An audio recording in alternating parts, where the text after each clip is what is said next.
RRB NTPC stage 1 30 दिसंबर के जो exam हुआ था 2021, ठीक है। आरआरबी एनटीपीसी स्टेज 1, तो ये आप लोग के लिए बहुत ही ज़्यादा इंपॉर्टेंट रहता है दोस्तों। स्टेज 2 एग्ज़ाम के लिए, ये आपके स्टेज 2 एग्ज़ाम के लिए बहुत ही ज़्यादा RRB NTPC and RRC group D के लिए बहुत ज़्यादा है। इसलिए बहुत ज़्यादा इंपॉर्टेंट है क्योंकि मैं देखिए एक क्वेश्चन के साथ आप लोगों को 3 से 4 क्वेश्चनों का सॉल्यूशन करा रहा हूँ फुल डिटेल आंसर के साथ दोस्तों। अगर आप लोगों ने प्रीवियस ईयर वीडियो नहीं देखा है 28 दिसंबर का, 29 दिसंबर का और 30 दिसंबर का फर्स्ट शिफ्ट का, ठीक है, तो इस वीडियो हम लोग करेंगे सेकेंड शिफ्ट का। तो अगर नहीं देखा आप लोगों ने तो आप वीडियो प्लेलिस्ट में उपलब्ध है, आप लोग जाकर पूरी एनालिसिस का देखें और अच्छे से देखें दोस्तों। आपको 30 मिनट का वीडियो मिलेगा और 30 मिनट में मात्र 300 क्वेश्चन समझ सकते हैं आप लोग। तो आइए बिना देर के हम लोग देखते हैं 30 दिसंबर का सेकेंड शिफ्ट का पहला क्वेश्चन। कांग्रेस का प्रथम अधिवेशन कब हुआ था? तो कांग्रेस का प्रथम अधिवेशन हुआ था 1885 ईस्वी को, और इसी समय कांग्रेस की स्थापना हुई थी 28 दिसंबर 1885, ठीक है। और कहाँ हुई थी स्थापना? तो स्थापना हुई थी मुंबई में, और अधिवेशन भी वही हुआ था मुंबई में। और इसके प्रथम अध्यक्ष कौन थे? इसके प्रथम अध्यक्ष थे डब्ल्यू.सी. बनर्जी। और इसके संस्थापक कौन थे? तो इसके संस्थापक थे ए ओ ह्यूम, ठीक है, ए ओ ह्यूम। नेक्स्ट देखते हैं हम लोग 1931 के कांग्रेस अधिवेशन का अध्यक्ष कौन थे? तो 1931 के कांग्रेस अधिवेशन अध्यक्ष थे सरदार वल्लभ भाई पटेल। और 1931 में कहाँ हुआ था कांग्रेस अधिवेशन? तो कराची अधिवेशन हुआ था, कराची में, ठीक है। और सरदार वल्लभ भाई पटेल क्या कहा जाता है? भारत का बिस्मार्क। और इनकी 182 मीटर ऊंची प्रतिमा है, ठीक है, जैसे स्टैचू ऑफ यूनिटी कहते हैं, दुनिया की सबसे ऊंची स्टैचू है, ठीक है। और कहाँ? तो वह गुजरात में है, गुजरात के अहमदाबाद जिले में नर्मदा नदी के तट पर। नेक्स्ट देखते हैं हम लोग नोबेल प्राइज कुल कितने क्षेत्रों में दिया जाता है? तो नोबेल प्राइज कुल 6 क्षेत्रों में दिया जाता है। इसकी शुरुआत हुई थी 1901 ईस्वी में। और नोबेल प्राइज कौन देता है? तो नोबेल प्राइज सबसे पहले स्वीडन ने शुरू किया था, ठीक है, स्वीडन से ही दिया जाता है। और आप लोगों को पता है नोबेल प्राइज किसके सम्मान में दिया जाता है? तो अल्फ्रेड नोबेल के सम्मान में दिया जाता है नोबेल प्राइज। और अल्फ्रेड नोबेल ने डायनामाइट की आविष्कार कब की थी? तो अल्फ्रेड नोबेल ने डायनामाइट की आविष्कार 1867 ईस्वी में की थी। तो फ्रेंड्स आप लोग देख सकते हैं एक क्वेश्चन के साथ साथ मैं आप लोग को 4 से 5 क्वेश्चन आराम से बता दे रहा हूँ। तो जो भी मैं एक्स्ट्रा पॉइंट बता दे रहा हूँ आप लोग लिखते जाइएगा, या फिर इस वीडियो को 2 से 3 बार जरूर देख लीजिएगा। अगर आप अपने एग्जाम को लेकर सीरियस है दोस्तों तो इस वीडियो को पूरा देखिए और अपने दोस्तों में बहुत ज़्यादा शेयर करें, ठीक है। और वीडियो अंत तक देखिए, वीडियो जरूर अच्छा लगेगा, और अच्छा लगे तो चैनल को भी सब्सक्राइब करें और वीडियो को भी लाइक करें। नेक्स्ट देखते हैं हम लोग, नेक्स्ट क्वेश्चन क्या है? विश्व स्वास्थ्य संगठन ने किन 2 देशों को आधिकारिक तौर पर मलेरिया मुक्त घोषित किया? तो यह किया अल्जीरिया और अर्जेंटीना को। और मलेरिया दिवस कब मनाया था? तो मलेरिया दिवस हर वर्ष 25 अप्रैल को मनाया जाता है। नेक्स्ट देखते हैं हम लोग स्वच्छ भारत अभियान कब शुरू हुआ? तो स्वच्छ भारत अभियान की शुरुआत हुई 2 अक्टूबर 2014 को। और कहाँ से हुई थी? तो नई दिल्ली से। और इस पर क्या बोलते हैं, नरेंद्र मोदी प्रधानमंत्री ने राजपथ से यह ऐलान किया था। नेक्स्ट देखते हैं हम लोग बेटी बचाओ बेटी पढ़ाओ अभियान कब शुरू हुआ? तो यह हुआ 22 जनवरी 2015 को। 22 जनवरी 2015 को बेटी बचाओ बेटी पढ़ाओ अभियान का शुरुआत हुआ। और यह सुकन्या समृद्धि योजना के अंतर्गत शुरू किया गया, ठीक है, सुकन्या समृद्धि योजना के अंतर्गत ही शुरू किया गया है। और बेटी बचाओ बेटी पढ़ाओ अभियान कब शुरू हुआ? 22 जनवरी 2015 पानीपत हरियाणा से, ठीक है। नेक्स्ट देखते हैं हम लोग सार्क में कुल कितने देश सदस्य हैं? तो सार्क में कुल 8 देश सदस्य हैं। अब इसके साथ देखिए सार्क का मुख्यालय कहाँ है? तो सार्क का मुख्यालय काठमांडू। सार्क की स्थापना कब हुई? 8 दिसंबर 1985, ठीक है। और अभी पूछ सकता है कि सार्क की स्थापना कहाँ हुई? तो ये ढाका में हुआ है, ध्यान रखना है, सार्क की स्थापना ढाका में हुआ है 8 दिसंबर 1985, और वर्तमान में मुख्यालय है काठमांडू में। नेक्स्ट देखते हैं हम लोग भारत रत्न पुरस्कार की शुरुआत कब हुई? तो भारत रत्न पुरस्कार की शुरुआत हुई 1954 ईस्वी को। सर्वप्रथम किसे मिला? तो सर्वपल्ली राधाकृष्णन, राजगोपालाचारी और सीवी रमन। सीवी रमन आप लोगों को पता होगा, इन्हें 1930 में नोबेल का भौतिकी पुरस्कार मिला था, ठीक है। नेक्स्ट क्वेश्चन देख लेते हैं हम लोग भारतीय राष्ट्रीय अंतरिक्ष अनुसंधान समिति का गठन कब किया गया था? तो भारतीय राष्ट्रीय अंतरिक्ष समिति का गठन किया था 1962 ईस्वी में थे। और इसको कौन किया था? तो डॉक्टर विक्रम साराभाई, और इन्होंने ही इसरो की स्थापना की थी। ठीक है, इसरो की स्थापना कब की? तो 15 अगस्त 1969 ईस्वी को विक्रम साराभाई की अध्यक्षता में ही इसरो की स्थापना की गई। और इसका मुख्यालय कहाँ है इसरो का? तो इसरो का मुख्यालय है बेंगलोर में। नेक्स्ट देखते हैं हम लोग, स्वर्णिम चतुर्भुज योजना किसने शुरू की? तो यह किया है प्रधानमंत्री अटल बिहारी वाजपेयी ने। कब शुरू किया था? 2001 ईस्वी में। और प्रधानमंत्री 3 बार बने हैं अटल बिहारी वाजपेयी। ठीक है, 13 दिन 39 13 महीना और फिर एक बार पूरा कार्यकाल 5 वर्ष।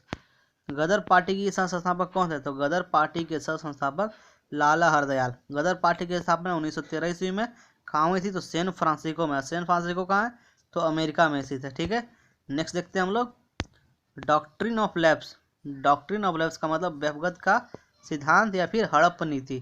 तो इसको शुरू किया था डलहौजी ने, और डलहौजी का कार्यकाल 1848 से 1856 ईस्वी तक रहा। ठीक है, और इन्होंने प्रथम जो शहर है सतारा, उसको हड़प्पा नीति के अंतर्गत अपने कब्जे में लिया था। और इन्होंने, आपसे पूछा जा सकता है, लॉर्ड डलहौजी किसको चेरी कहते थे? तो चेरी कहते थे अवध शहर को। ठीक है, अवध प्रांत को। नेक्स्ट देखते हैं हम लोग, स्मार्ट सिटी प्रोजेक्ट के तहत पहले चरण में कितने शहर को चुना गया? तो यह चुना गया 20 शहर को। और स्मार्ट सिटी प्रोजेक्ट की शुरुआत हुई 25 जून 2015 में। ठीक है, 25 जून 2015 में स्मार्ट सिटी की शुरुआत हुई थी, जिसके अंतर्गत 100 शहरों को विकसित करने का लक्ष्य था। राज्यसभा में अधिकतम कितने सदस्य हो सकते हैं? तो राज्यसभा में मैक्सिमम 250 सदस्य हो सकते हैं। और राज्यसभा का कार्यकाल होता है 6 वर्ष का। वर्तमान में राज्यसभा के अध्यक्ष कौन है? तो एम वेंकैया नायडू। ठीक है, एम वेंकैया नायडू राज्यसभा के अध्यक्ष कौन होते हैं? तो भारत के उपराष्ट्रपति। और भारत के कौन से नंबर के हैं? तो यह 13वें उपराष्ट्रपति है। आपसे ये भी क्वेश्चन पूछा जाता है कि भारत के में राष्ट्रपति हैं, उपराष्ट्रपति हैं। तो उपराष्ट्रपति 13 में वेंकैया नायडू। नेक्स्ट देखते हैं हम लोग, आर्यभट्ट उपग्रह कब लॉन्च किया गया? तो यह किया गया 19 अप्रैल 1975 ईस्वी को रूस के बैंकानूर से। ठीक है, नेक्स्ट क्वेश्चन, कोशिका की खोज किसने की थी? तो कोशिका की खोज रॉबर्ट हुक ने की थी 1665 ईस्वी में कॉर्क की कोशिका में। ठीक है, और इन्होंने मृत कोशिका खोज की थी, मृत कोशिका। ठीक है दोस्तों, और ये देखिए क्वेश्चन में रिपीट हो रहा है। ठीक है, भारत की कुल तटीय लंबाई कितनी है? तो भारत की तटीय लंबाई है 7516.6 किलोमीटर। ये हो गया पूरा आपको। वही अगर आपको भारत का सीमा का बोले सिर्फ, तो 6100 किलोमीटर। इसमें आप लोगों की अंडमान निकोबार द्वीप समूह और लक्षद्वीप समूह का भी लंबाई बता दिया गया है साथ में।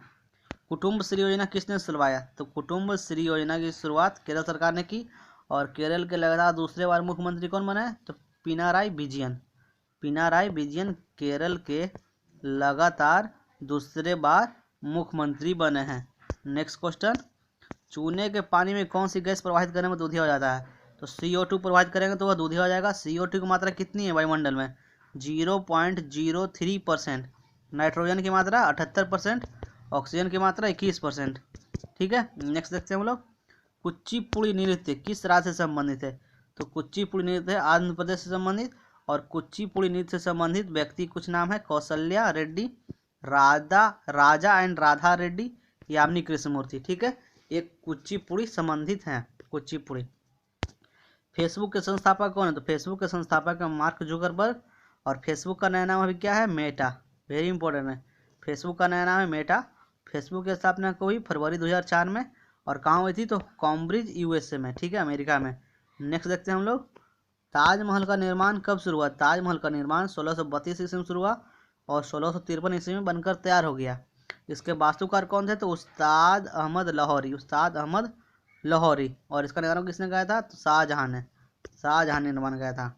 नेक्स्ट क्वेश्चन, और फ्रेंड्स आप लोग को वीडियो अच्छा लग रहा है तो वीडियो जरूर लाइक करें और जितना ज़्यादा हो सके अपने दोस्तों में शेयर करें। ठीक है, ओलंपिक 2021 का मतलब, ओलंपिक 2021 टोक्यो जापान में हुआ। और इसमें प्रथम स्थान USA ने टोटल 113 पदक जीता। चीन 88 पदक के साथ दूसरे नंबर पर। और भारत 7 पदकों के साथ 48वें नंबर पर रहा। नेक्स्ट देखते हैं हम लोग, बरगद के पेड़ का वैज्ञानिक नाम फिकस बेंथालेसिस। बरगद के पेड़ का वैज्ञानिक नाम फिकस बेंथालेसिस। नेक्स्ट देखते हैं हम लोग, मौलिक अधिकार संविधान किस भाग में? तो मौलिक अधिकार भाग 3 में। मौलिक अधिकार भाग 3। और यहाँ अगर अनुच्छेद पूछे 12 से 35 और यह कहाँ से लिया गया, तो यह अमेरिका से लिया गया है। नेक्स्ट क्वेश्चन, भारत वन स्थिति रिपोर्ट 2019 के अनुसार देश में वनों एवं वृक्षों से आरक्षित कुल क्षेत्रफल कितना है, तो वनों और वृक्ष बोल दिया तो 24.5 हो। वहीं सिर्फ आपको बोलता वन से, तो वन से रहता 21.16, ठीक है, 21.16%। नेक्स्ट देखते हम लोग, कितनी बार एंग्लो मैसूर युद्ध हुआ, तो 4 बार एंग्लो मैसूर युद्ध हुआ है। पहला बार कब हुआ, 1767 से 69, दूसरा बार 1780 से 84, तीसरा बार 1789 से 92 और चौथा बार 1798 से 99, जिसमें टीपू सुल्तान की मौत हो गई थी चौथा बार में, ठीक है। नेक्स्ट देखते हैं, वीटो पावर कितने देशों के पास है, तो जो भी संयुक्त राष्ट्र संघ में अस्थायी सदस्य है उनके पास वीटो पावर होता है। तो संयुक्त अस्थायी सदस्य 5, वीटो पावर सबके पास एक एक रहेगा। चीन, फ्रांस, रूस, यूके और अमेरिका के पास है वीटो पावर। भारत का नवीन परमाणु ऊर्जा संयंत्र कौन सा है, तो यह कुंडनकुलम, ठीक है। कहाँ स्थित है, तमिलनाडु में, और इसका निर्माण कार्य शुरू हुआ 2003 में और बनकर तैयार हो गया 2013 ईस्वी में। नेक्स्ट क्वेश्चन, विश्व पर्यावरण दिवस 2019 की थीम क्या थी, तो विश्व पर्यावरण दिवस 2019 की थीम थी वायु प्रदूषण, ठीक है। और विश्व पर्यावरण दिवस हर वर्ष 5 जून को मनाया जाता है। विश्व पर्यावरण का मुख्यालय है नैरोबी, जो कि केन्या की राजधानी है, और यह 1972 में शुरू किया गया था, ठीक है। नेक्स्ट, एलईडी का फुल फॉर्म क्या था, एलईडी का फुल फॉर्म होता है light emitting diode, light emitting diode हो गया एलईडी का फुल फॉर्म। और ये देखिए थोड़ा सा मिस्टेक है लिखने से, सॉरी। आर के नारायण का प्रथम उपन्यास कौन सा है, तो आर के नारायण का प्रथम उपन्यास है स्वामी और उसके दोस्त, और उनके द्वारा यानी आर के नारायण द्वारा लिखित पुस्तक देखिए, guide, English teacher, the bachelor of arts, the dark room, महात्मा का इंतजार, ये इतने पुस्तक हैं, और भी बहुत ज़्यादा पुस्तक है। तो ये सभी चर्चित पुस्तक मैं लिख दिया हूँ ताकि आपको एग्जाम में आ सके। जल का हिमांक कितने बिंदु पर होता है, तो ये केल्विन हो गया 273.15 केल्विन, सेल्सियस बोले 0 degree Celsius, Fahrenheit 32 degree Fahrenheit. Next, Kolleru झील किस राज्य में, तो कोलेरू झील है जो आंध्र प्रदेश के कृष्णा जिले में, कोलेरू झील आंध्र प्रदेश के कृष्णा जिले में। और ये कैसी पानी की झील है, तो ये मीठी पानी की झील है। मीथेन का सूत्र क्या होता है, मीथेन का सूत्र होता है CH4, जिसे मार्स गैस के नाम से जानते हैं, या फिर दलदली गैस, या फिर फायर डैम्प के साथ जानते हैं।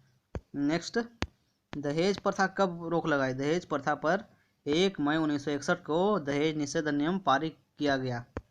इंटरनेट के माध्यम से व्यापार का संचालन क्या था, इंटरनेट के माध्यम से व्यापार का संचालन ई कॉमर्स कराता है, ठीक है।